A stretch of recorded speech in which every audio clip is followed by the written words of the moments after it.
படம் உண்மையிலேயே எந்த எக்ஸ்பெக்டேஷனுமே இல்லாம வந்ததுக்கு வந்து ஒரு நல்ல ஒரு கதை தான் பண்ணிருக்காங்கன்னு நினைச்சேன். ஏன்னா லவ் ஸ்டோரினாவே வழக்கம் போல அரைச்ச போது அரைக்க போறாங்க. எத்தனை லவ் ஸ்டோரி கிட்டத்தட்ட நான் பிறந்ததுல இருந்து லவ் ஸ்டோரி பாத்துக்கிட்டு இருக்கேன். அரைக்க போறாங்கன்னு பார்த்தா ஒரு டேரக்டர் பாயிண்ட் ஆஃப் வியூல அந்த லவ் ஸ்டோரியை ஓப்பன் பண்ணதுனால என்ன முதல்ல ஏதோ ஒன்று பண்ண போறாங்கன்னு சொல்ல படத்துக்கெல்லாம் பண்ணல. என்னுடைய ஒரிஜினல் காதலையே வந்து உங்ககிட்ட படம் பண்ண போறேன் சார் சொல்லிட்டு விஷ்ணு விஷால் வந்து விஷ்ணு விஷால் நடிகராகவே நடிச்சிருக்காப்ல.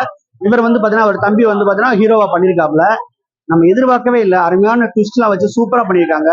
படத்துல வந்து பாத்தீங்கன்னா ஒரு சீன் இருக்கும். ஒரு மாட்டு வண்டியில வந்து விஷ்ணு விஷால் இறங்குற சீனு எல்லாத்தையும் தூக்கி சாப்பிட்டாப்ல அவரு. அந்த மாதிரி பண்ணிருக்காப்ல, செம்மையா பண்ணிருக்காப்ல. அந்த படத்தோட மியூசிக் வந்து பாத்தீங்கன்னா நம்மள எங்கேயோ உட்கார வச்சிருச்சு. ஸ்லோடவுன் ஆகிற போற மியூசிக் வந்து உண்மையிலேயே பேக்ரவுண்ட் ஸ்கோர் செம்மையா பண்ணிருக்காப்ல. மெயின் கான்செப்ட் ஒண்ணுமே கிடையாது. இவர் வந்து டைரக்டராக துடிக்கிறாரு.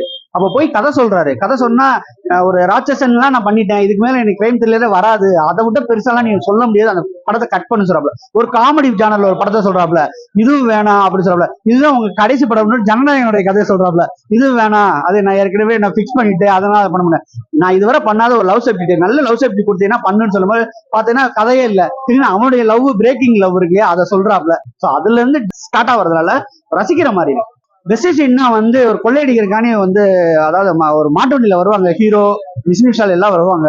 அப்போ வந்து பாத்தீங்கன்னா ஆப்போசிட்ல கொள்ளையடிக்க வரும்போது ஒரு சீன் வரும், அதை ரிவீல் பண்ண முடியாது. அந்த சீன் எனக்கு மாசா இருந்துச்சு. மிஸ்கின் சார் எல்லாம் வந்து தேவையில்லாத மாதிரி தெரியும். ஆனா அவர் வந்த போர்ஷன் இருக்கு இல்லையா செம்ம இது. அவர் மிஸ்கின் சார் டேரக்டரா இருப்பாரு, இவர் வந்து ஏடியா வேலை செய்வாரு அவர்கிட்ட யாரு ஹீரோ. சோ அதனால அந்த சீன் தேவையான சீன் தான். மிஸ்கின் சாரோட அலப்பறை தாங்க முடியாது உண்மையிலேயே. நிறைய புல் படம் வந்திருந்தா கூட நம்மளுக்கு போர் அடிச்சிருக்கோம், என்னையா இதே பண்ணிட்டு இருக்காரு சொல்லிட்டு.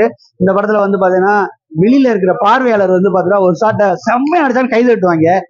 இவன் என்ன சொல்றது, அடுத்த டேக் போலாம் அப்படின்னு சொல்றது, அடுத்த டேக் போய் மொக்க டேக்க ஓகே பண்ணிடுவாப்ல.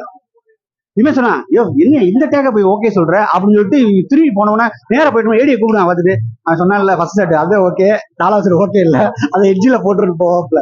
சோ இந்த சேட்டெல்லாம் வந்து பாத்தீங்கன்னா உண்மையிலேயே மிஸ்கின் சார் அவருக்குள்ள யதார்த்தம். அதாவது டேரக்டர்னா கெத்தா தான் இருப்பான். நீ என்ன ஓகே சொல்றது, இன்னும் ஷாட் எடுறா அப்படின்னு. ஒரு ஷாட் இருக்குது பாம் அடிக்கிற ஷாட், அது சிங்கிள் ஷாட்ல இழுத்தே ஆகணும், அதுக்கு போய் ஒன் மோர் கேட்பாப்ல. சோ நல்லா பண்ணிருக்காங்க. கிங்ஸ்லி அவர் வந்து பாத்தீங்கன்னா விஷ்ணு விஷாலுடைய மேனேஜரா வருவாப்ல. அந்த மேனேஜர் எல்லாம் என்னென்ன பண்ணுவாங்க ஆட்டம், இந்த டேட்ஸ் கொடுக்கறது இல்ல இதெல்லாம். சோ அதை காமெடி பண்ணி ஒரு இதை பண்ணிருக்காப்ல.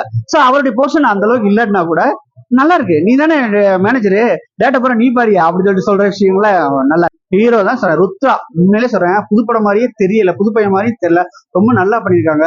அவங்க சொந்த காசுனால என்னன்னாலும் பாத்துக்கலாம் சொல்லிட்டு தைரியமா பண்ணிருப்பாங்க. அந்த தைரியத்துக்கு தான் இந்த படம் வந்து வெற்றி படம் ஆயிடுச்சு. அவங்க ஏதோ ஸ்ட்ராட்டஜி யூஸ் பண்ணிருக்காங்கன்னு நினைக்கிறேன். உண்மையா நானுமே சும்மாதான் வந்தேன், ஏதோ ஒண்ணு பெருசா ஒண்ணு இல்ல, ஓஹே இந்த பேபி ஓமை கடவுளை மாதிரி ஒரு போஸ்டர், ஒரு லவ், ஏதோ ஒரு பொண்ணு அப்படிதான் வந்தது. ஆனா வேற ஏதோ ஸ்ட்ராட்டஜி யூஸ் பண்ணிருக்காங்க. உண்மையிலே ஓரளவு திருப்தியாச்சு.